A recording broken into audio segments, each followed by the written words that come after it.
जय श्री कृष्ण। हम देख रहे थे स्वामी आनंदालय जी और शैलेश, एक परोपकारी भक्त का वार्तालाप। वे एक कथा की तरफ आ गए थे। स्वामी जी बोलते हैं, देखो शैलेश, यहाँ करीब 500 व्यक्ति कथा सुन रहे हैं। तुम इनमें से लगभग 450 व्यक्तियों से ऊंचे हो, लेकिन शायद 10 व्यक्ति ऐसे भी हैं जो तुमसे ऊंचे हैं। इसलिए और ऊंचे उठो।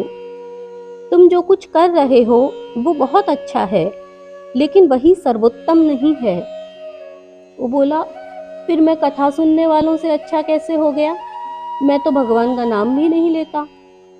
स्वामी जी ने जवाब दिया, यहाँ कथा सुनने वालों के ऊपर माया का नशा बहुत ज्यादा चढ़ा हुआ है। जो जितना यहाँ उतरता है, घर जाकर उससे ज्यादा फिर चढ़ जाता है। दया, परोपकार की भावना ही अभी प्रबल नहीं है। फिर इनसे ऊंचे होने में तो और नशा हटना जरूरी है। तुम्हारे ऊपर माया ने अभी बहुत कम असर कर रखा है। जैसे किसी को शराब की लत ज्यादा नहीं लगी हो तो वह जल्दी छोड़ सकता है। इसलिए तुम ईश्वर के बहुत नजदीक हो। ईश्वर से तुम्हारी दूरियां बहुत कम हैं। बस तुम्हारा और ईश्वर का मुख अलग अलग दिशाओं में है, इसलिए परिचय नहीं हो रहा। यहाँ कितने ही ऐसे हैं जिनका मुख ईश्वर की तरफ है, लेकिन दूरियां इतनी हैं कि झलक या तो दिखती ही नहीं और दिखती है तो बहुत धुंधली। तुम्हें लगता है कि तुम्हें कुछ नहीं दिखता, लेकिन फिर भी तुम बहुत नजदीक हो। मुख फेर कर देखो, ईश्वर पास ही मिल जाएगा। फिर तुम्हारी आध्यात्मिक अनुभूतियां इन सब की अपेक्षा बहुत प्रगाढ़ होंगी। और फिर मैं इनकी मदद की तरफ ज्यादा ध्यान क्यों नहीं देता? सामने कोई आ जाए तो करता हूँ, लेकिन मदद करने की ही जिम्मेदारी नहीं ले रखी। मैं जानता हूँ अभी ये सभी शराब के नशे में जाने क्या क्या फरमाइश रख रहे हैं, लेकिन इन्हें भी शराब खाने में ही थोड़े ही रहना है। ये भी एक दिन होश में आएंगे। इसलिए सत्य ये ही होश में आना है। ये आत्म तत्व है, ये ब्रह्मास्मि है। फिर तुम जो कह रहे थे कि कथा आदि सुनना तुम्हें अच्छा नहीं लगता, वो ठीक है। कथाएं सिर्फ सुनने के लिए मानते हैं सब, इसलिए तुम इसे ठीक नहीं मानते और इसीलिए बहुत फायदा भी नहीं होता।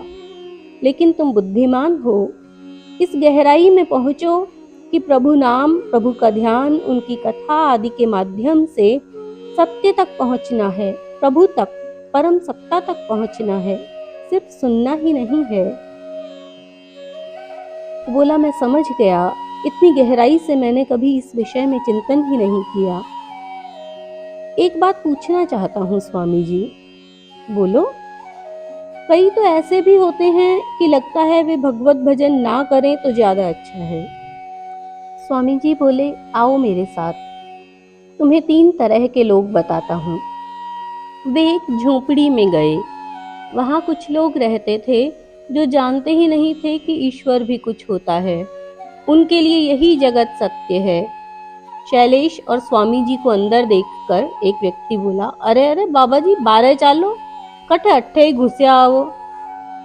स्वामी जी बोले, भगवान के नाम पर कुछ खाने को दे दो। कशो भगवान, चालो बारे। वे दोनों बाहर आ गए। शैलेश से स्वामी जी कहते हैं, देखो, इन लोगों को पूर्ण अज्ञानी कह सकते हो। झगड़ा, कलह आदि में ही इनका जीवन व्यतीत होता है। इन्हें यही कहना अच्छा है कि तुम ईश्वर को मानो, कुछ उसका नाम लो, उस पर विश्वास करो। ये झोपड़ी, ये गरीबी, ये निरक्षरता, ये कलह ही इनके लिए जीवन बनी बैठी है। बताओ, उन्हें यही कहना उचित है ना कि प्रभु को भी मानो? जी, यही उचित है। आओ, तुम्हें दूसरी प्रकृति के लोग दिखाता हूँ, तथाकथित भक्त। दोनों आगे चलने लगे, एक अन्य घर में गए। सभी घर वाले मंदिर से पूजा करके आ रहे थे। आते ही आपस में झगड़ा हो गया। 2 भाई अपने परिवारों के साथ रहते थे। दोनों परिवारों में कलह हो गया। बड़ा भाई बोला, मैं आखिरी बार कह रहा हूँ छुटके, पिछवाड़े के आधे हिस्से में ही अपने कपड़े सुखाया कर, नहीं तो अच्छा नहीं होगा। छोटी बहू बोली, 2-1 कपड़े उधर सुखा भी दिए तो हो क्या गया, क्या घिस गया उसमें? जेठानी जी सासू जी को रखती क्यों नहीं हैं? उनके कपड़े ही तो सुखाए हैं। वो तुम्हारी माँ नहीं है क्या? हमारी ही है क्या? बड़ी बहू बोलती, अरे बड़ी बढ़ चढ़कर जीभ चला रही है जेठ जी के सामने। हम बाबूजी को नहीं रखते क्या? उनके कपड़े कौन से तुम्हारे कमरे में आके सुखाते हैं? बखेड़ा खड़ा कर रही है। मैं तो जाकर मेरी पूजा खत्म करूं, नहीं तो राम जी को मेरे बिना कौन खिलाएगा। स्वामी जी और वो देख रहे थे। उन्होंने उन्हें देखा। बड़ा बोला, साधु महाराज बाहर निकलो, चोरी करने घुस आते हो पता नहीं कहां कहां से। वे चले गए। शैलेश से बोले, इन लोगों के लिए तुम्हारी वाली बात ठीक है। अंतर में दया, प्रेम, ममत्व ही नहीं है और कई घंटे पूजा पाठ करने की बात सोचते हैं। इनके लिए तुम्हारा वाला परोपकार, ईमानदारी आदि उचित है। शैलेश बोला, और तीसरी तरह के? स्वामी जी हंसते हुए बोले, तीसरी तरह के तुम, जो परोपकार आदि को ही सब कुछ मान बैठे हो। आगे बढ़ो। इस तरह वे आश्रम पर आ गए। शैलेश चला गया। जय श्री कृष्ण।